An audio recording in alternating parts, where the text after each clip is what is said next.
If you suffer with dark spots or hyperpigmentation and you don't have sunscreen in your routine, that could be why. Hey guys, welcome back to my channel. It's Shannon Ashley here, and today we are talking all about sunscreen foundations, sunscreen, and if you actually really even need sunscreen. So let's just get right into this video. But if you are new here, go ahead and hit that subscribe button and give this video a big thumbs up if you are excited. Today I have 5 drugstore foundations, and these are the drugstore foundations that I have in my collection. I have a high SPF. So we're gonna go ahead and start with the highest one, which is the Maybelline Dream Urban Cover. So this foundation brands itself as a full coverage protective makeup sunscreen. I have done 2 reviews on this on my channel so far. And as far as full coverage, I would have to say you have to build this one to get that full coverage. But the SPF part, about the SPF 50, it is, I can see why they say this is a sunscreen foundation, because it literally just feels like your skin essentially. It just gives you a really nice natural finish. So this is a really good sunscreen for the summer. I wouldn't replace this with another foundation that we'll be talking about for my everyday all the time foundation. But if I'm gonna be in the sun running errands and just, you know, doing the everyday thing, I wouldn't mind wearing this foundation. I have this in the color 362 Truffle for my darker skin lady. I believe there's only about 3 or 4 colors that work for us, and this is the darkest shade I've seen. But yeah, this is the highest SPF foundation I have found at the drugstore so far. The next one I have is this ALMAY Best Blend Forever foundation. Now this is in the shade 220, and they have one more shade darker than this for our darker skin ladies. I actually have this on my face today, so as I speak I will show you guys how this applied. I have worn this foundation before, and I do feel like it does an okay job of staying on my face. Again, very similar to the Maybelline one. It's kind of just like an everyday foundation that you just put on and go.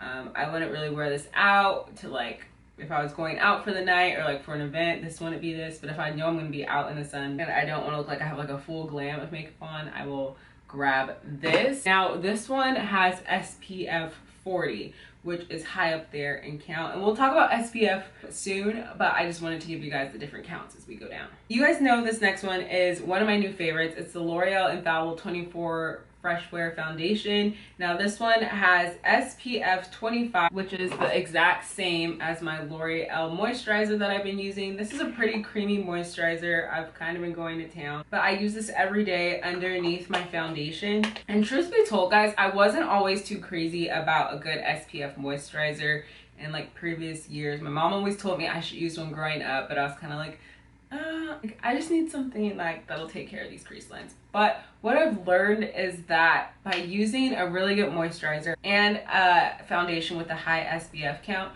I've learned that my dark spots are literally starting to fade away, and I'm not even using a dark spot fader or anything like that. I'm literally just moisturizing and using a good SPF to protect my skin for when I go out in the sun, and I feel like it's honestly made a world of a difference. So that's pretty much why I'm making this video for you guys, is to say if you suffer with dark spots or hyperpigmentation and you don't have sunscreen in your routine, that could be why. So yeah, it's good to have this and these two together, because together it essentially makes about an SPF 50, and this with the ALMAY or the Maybelline one gives me an even higher SPF number, count, whatever you want to call it, but we'll get into that in a little bit. Okay, so this next one, I haven't used this in a while, but I used to use this a lot, and I will leave the review that I have for this down. I don't think it's on my channel anymore because I didn't like my eyebrows in that video. This is the Covergirl Queen Collection All Day Flawless 3-in-1. It's essentially the same as the Covergirl 3-in-1, so if you guys don't see, I don't even think Queen Latifah is doing this line anymore. I could be wrong, but they took it out of the Walgreens that I would always go to get this. I think they replaced it with the Full Spectrum line. I don't know if it's the same foundation. Maybe we'll do a test on that. But this one has SPF 20, so it's, you know, pretty basic as far as SPF. But this is a good everyday foundation. Again, good for just running errands. It doesn't really budge that much or move, and it's really good for my oily skin. And if you thought my favorite just wasn't gonna make the cut, you were wrong. My Revlon Colorstay This is in the color 410 Cappuccino. This one only has SPF 15. So going back to like dark spots and stuff, in the past before I was like, let me get a moisturizer with a good SPF, like a higher SPF, I would just be using like a gel moisturizer which doesn't have any SPF in this, and it just wasn't enough. So this is like the bare minimum that you should be using with an SPF, and it just, I can see why. I can now see why my dark spots would never fade. It's because literally like I was not protecting my skin from the sun rays, and I didn't think too much about it because I was like, oh, I have a little SPF on, like that should be enough. But literally the higher your SPF, the better and more protected your skin in, which is a no-brainer. But I think us as chocolate women and just anyone needs to be reminded that like we need our SPF, okay? Like, yes, we know that if we're the last ones on earth, we're probably going to be the ones to survive because we naturally have our melanin and we don't really sunburn. I've never sunburned in my life, or I've never gotten a sunburn in my life, so I've always taken SPF lightly. But I do want to say that despite skin cancer, there is a good reason for it, and it's pretty much you need to protect your skin. It also helps with anti-aging, which is another thing where you're like, well, we don't really age that well, but if you really want to have that like glowy good skin when you're like in your 40s and 50s and people are still thinking you're 27, start using an SPF now. Okay, so now that I've rambled so much about different types of drugstore SPF foundations and why I think we should definitely be using them, I want to talk a little bit about like the SPF number and what it means, and also talk a little bit about regular sunscreen and why we should be using that as well. So the SPF, you know, you see SPF 50, you see SPF 70, you're like, what is the difference?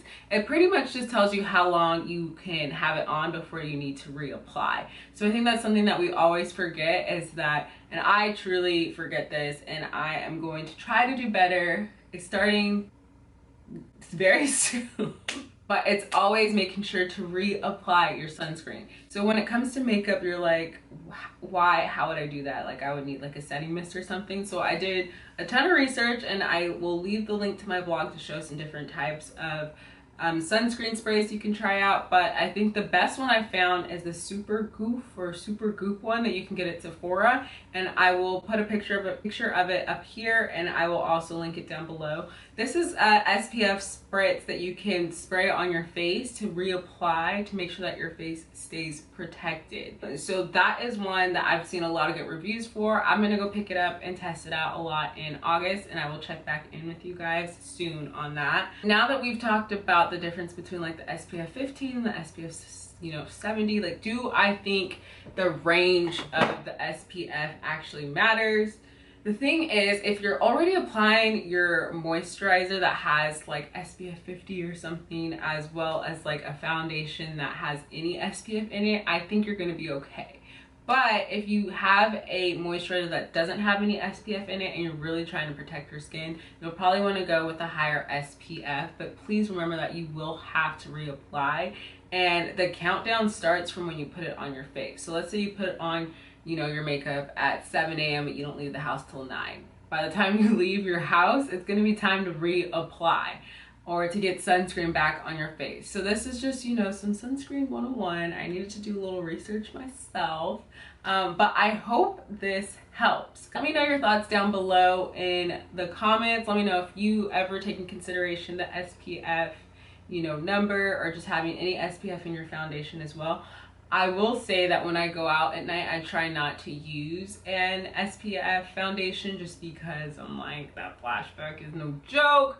But if I'm out in the sun, like, I'm not going to be using flash anyway, so I will just use it. Don't sleep on your SPF. Don't sleep on your sunscreen. One last product that I just feel like I have to talk about. If you guys don't know, this is like hitting the internet like crazy, and my mama told me about this years ago, and I've done put my friends on this years ago. So here you go. This is the NEUTROGENA Ultra Sheer Body Mist Sunscreen.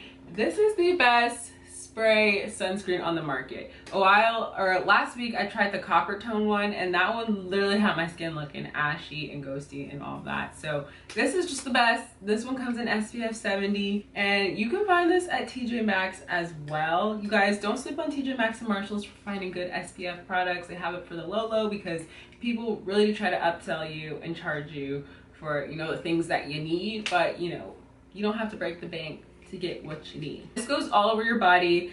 I do not spray this on my face. Yeah, it says keep away from face to avoid breathing in. I don't spray this on my face at all, but I spray it on my body. It'll give you like a nice glow. I have it on right now, and I think if you like spritz this and put like a little like shimmer on, you'll get kind of like maybe a little bit of Rihanna glow. I don't know. But I hope you guys enjoyed this video, and I hope you learned something new. Let me know down in the comments your thoughts, and I will see you guys in the next one. Bye.